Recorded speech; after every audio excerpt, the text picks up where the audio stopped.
Hello,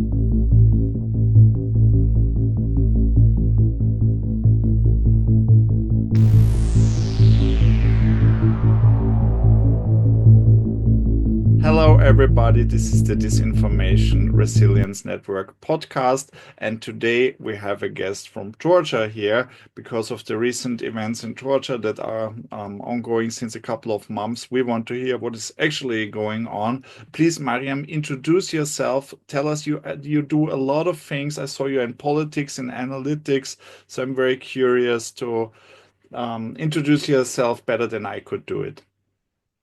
Thank you very much for hosting me. Yes, I'm Marika Mikiashvili. I'm a member of political party DROA in Georgia, which is currently part of Coalition for Change Opposition Alliance.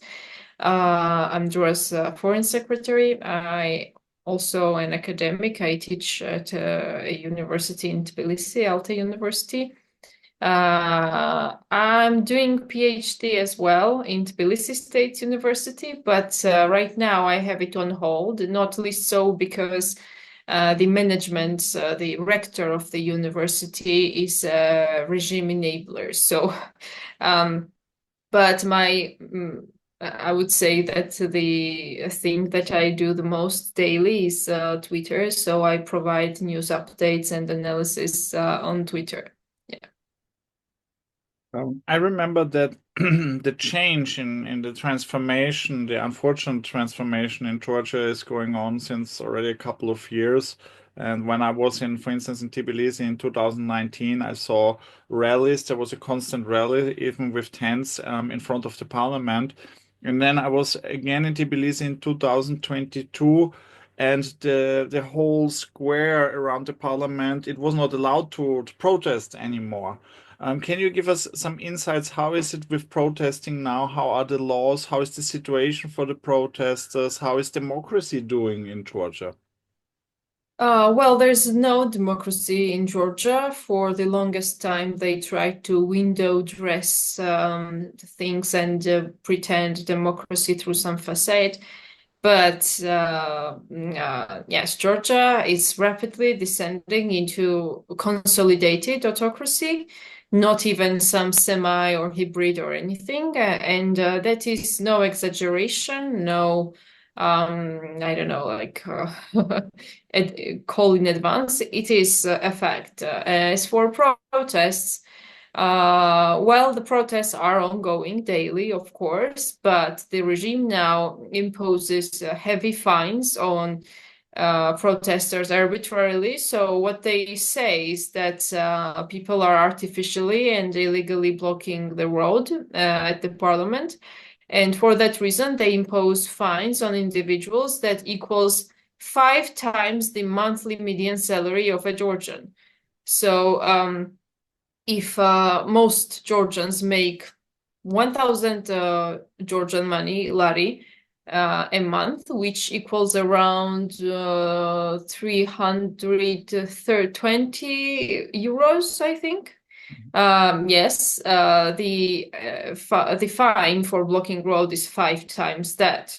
So and the thing is that even if you just stand there surrounded by thousands of people, there are smart cameras, which are Chinese. They identify you and define you anyway. So in theory, there can be 50,000 people out, and all 50,000 can get fines of road blocking, because if individuals hadn't been there, there would have been no road blockage in the first place, right? So they are trying to intimidate people through fines, heavy fines, and criminal responsibilities for various stuff. Like protective masks are outlawed. There are no currently ongoing crackdowns with tear gases and so on, but there have been previously, and we don't know what they are preparing for us next. So if there are crackdowns again, and they deploy massive amounts of tear gases as before, which we don't even know what they are. They're mixed with some substances that are apparently toxic. If you put on a gas mask, you're fined. as well with heavy fines. So you don't have right to protection. So this is one of the key factors how they manage to suppress protests in Russia, heavy fines and penalties. And that is what they are doing here now. Thankfully, we have some funds and foundations that help people pay fines, but I don't know. In general, our resources are absolutely incomparable to the regime resources. The person behind the regime, who is the puppet master of all of it, Bidzina Ioanishvili, the oligarch dictator, his personal wealth assets compared to Georgia's national GDP is 25%. So there is one word that I did not hear, unfortunately, because it's a very important historical word that I didn't hear since 2014. And now, during the protests in Georgia, I heard it again. I'm talking about Titushki. Can you tell us a little bit about their role? Who are they? Are they from Russia, or are these Georgian criminals that are paid, somehow collaborators, or how does it work? yes, we use the term titushki, which is a Ukrainian word deriving from a Ukrainian surname to imply regime hired thugs who attack people at regime's commands to intimidate people. Um, these titushki, they're Georgian. There have been some reports that some of them might have spoken Russian or something, or might have been Chechens, from North Caucasians, from Kadyrov's people, Ramzan Kadyrov's people, or something like that. But there's no overwhelming evidence to suggest that. So the identified Titushki have been Georgians, yes. I'm unsure if they are getting paid for each attack, but in general, they are part of the regime system that feeds them. So actually, quite often they have been employees of the Tbilisi City Hall, the capital city hall, and other official state institutions in Georgia. So it's not like they are convicted criminals yet, but they're just regime enablers who are deployed as criminals. And by the way, so in Georgia, we now have an illegitimate president and a legitimate president. So when this regime rigged the elections in October, later they also elected indirectly with their illegitimate parliament a new illegitimate president. And of course, we the people and civil society, opposition, democratic forces, and the vast majority of international community treat the previous person to be still the legitimate president of Georgia.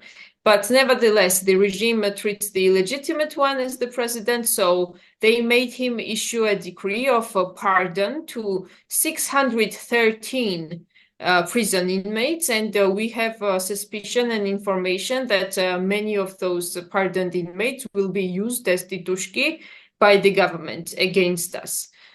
Sorry, by the regime against us, because there's no government. I'm just very used to saying it word from previous years. We don't have government in Georgia. We only have illegitimate regime. So, so yes, that's it. Yeah, and they're very violent, of course, but none of them are held accountable, even though we identify them. We have videos and footages and all of that. None of them are held accountable, and we have information that some were even rewarded for their attacks against people and opposition leaders with a car and things like that.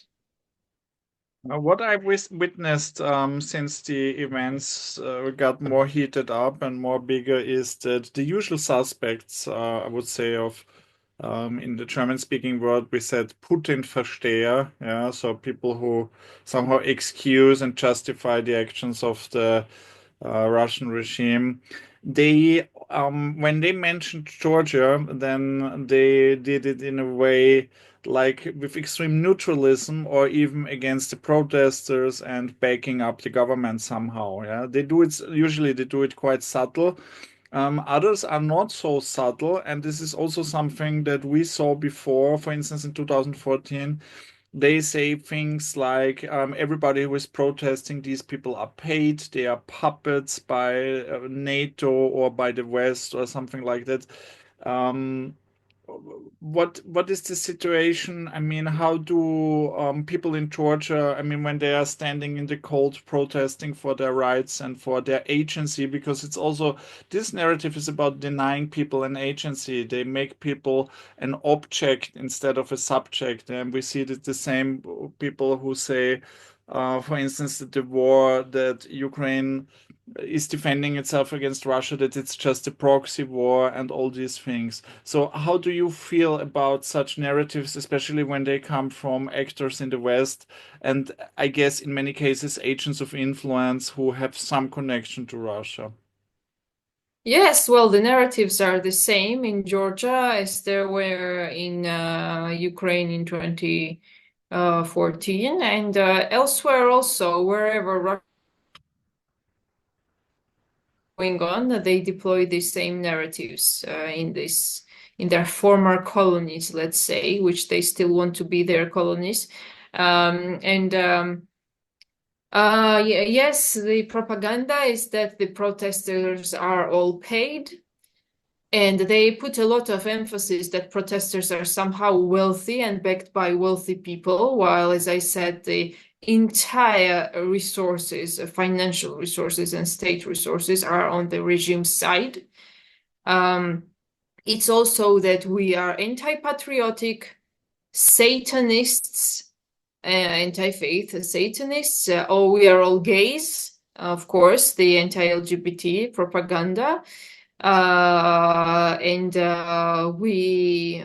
there's also other components, such as we want to open a second front against Russia in Georgia. We are dragging Georgia in war with Russia. There's also I hear that like we are slaves to Europe in the sense that the regime is the one that preserves national dignity and pride, and we just do anything that Europe and the West would tell us, and lose national dignity and like dance to the melody of whatever the Europeans tell us, of course, for money. And yes, that propaganda is everywhere, of course, by the regime, and it is absolutely disgusting, of course. I find it very interesting that they have arguments like this. If we consider that that the response of the West is not always that clear and not always very strong, and that I see it in many cases that people need to push, yeah, the West to see what is going on in Georgia, which brings me to my next question. Do you see the coverage in Western media? Did you see something that especially disturbed you, some maybe false balance reporting or maybe hidden subtle Russian narratives? Or are you satisfied how Western media, I mean, it's not a monolithic block, of course, there are several outlets and it's impossible to monitor everything, but from the articles that you saw, what is your opinion and impression? Um, yes, that's a great question. Well, I might have missed out on some key articles, but in general, when I do have pretenses with articles, it's that uh, like probably they sometimes don't report adequately just how much the elections were rigged in October. And some media has the tendency to cover both sides because, like, yeah. So I think the clear communication that the elections were rigged, that is sometimes lacking. as well as yeah, I don't think that the regime representatives should be called as guests at various media programs, because like they should be absolutely cut off. Like thankfully no one really from world media outlets calls the Kremlin and asks for their opinions to like connect to their daily news and radio, right? I think the same should be the case with the regime in Georgia. And no one asks the Iranian regime of their opinions when something happens, or like Lukashenko, when we're talking about crackdowns against Belarusians, like we're not including Lukashenko's regime in the assessment. So I think sometimes the so-called objective coverage of both sides just becomes a regime enabling tool, and we are at that point already. So I think it should decidedly be in the media that it's people versus the regime. Oh, and this just got me to the main point, probably. Sorry, I didn't think of it before. Sometimes a lot of media says that there's a polarization within Georgia, or there's like a public confrontation or something. There are no two sides in Georgia. There's one side, which is the people versus the regime. There is no people versus people in this confrontation. So, and for the longest time, for years and years, the media would speak about polarization as the problem, while polarization was a symptom and to some degree also a solution, because the regime's understanding of no polarization is that there's no opposition to them. No polarization in Georgia means that the regime has already won. I mean, we can, of course, stay silent, and there will be a perfect harmony in the country, right? So I think there has been an extremely wrong coverage over the years of this polarization thing as something as the root cause of problems, while polarization is simply a reflection of the society struggling against an increasing autocratic takeover. I mean, the regime is still claiming that the goal is unchanged, that Georgia should join the European Union or the European path, but the communication, the narratives are exactly the opposite. I mean, we have even EU member states with such a rhetorics like Hungary, but they are already part of the EU, so it's different, and they are under the umbrella of the democracy, rule of law by the EU, and Georgia, of course, is not, which makes the situation even more dangerous. What do you think? How much is it possible to believe the regime that they even somehow pursue that goal, or is it kind of, yeah, is it fake? Is it just a strategy to try to keep people at least somehow calm? Yes, of course, it's a strategy, because they are ruling over a country that is 85% for European integration. Even a part of their supporters are for European integration. They need to lie to their supporters that it's still possible and it's still being planned. So the entire pre-election campaign, they've been saying that, of course, we want European Union, we are advancing on the European integration. So we simply have different routes and more dignified and patriotic routes towards the European Union as compared to the opposition. So what they say is that the opposition has the route of slavery, of obedience to whatever Brussels says, and gay agenda as a way to the European Union, while theirs is full of national dignity and traditional values. So, but the thing is that they for Georgia to succeed at the next steps of European integration, to receive the accession negotiations and to open and close chapters, they will need to undergo reforms that are guaranteed to make them lose power. because if they loosen grip over judiciary, if they amend electoral laws to more democratic ones, it's absolutely guaranteed that they lose power. So it's in their vital interests not to allow European integration. Mhm. They just simply cannot say it out loud like that because again, they're ruling over a population now with force, whose 85% is pro-European integration. So they are like arguing on a technicality that apparently it's only suspended until 2028, and then everything will be absolutely amazing. They are never leaving power unless they're made to leave power. And European integration goes contrary to their grip on power. I have just one thing to add. I find it very interesting because, as far as I remember, that Georgia has very good relations with Poland, and Poland is a member of the EU, and I would consider it a little bit quite a conservative country, very religious country, and the EU membership did not change anything. And I always tell my Polish friends, please communicate this towards Georgia. You are the perfect example to debunk it, at least in society. Yeah?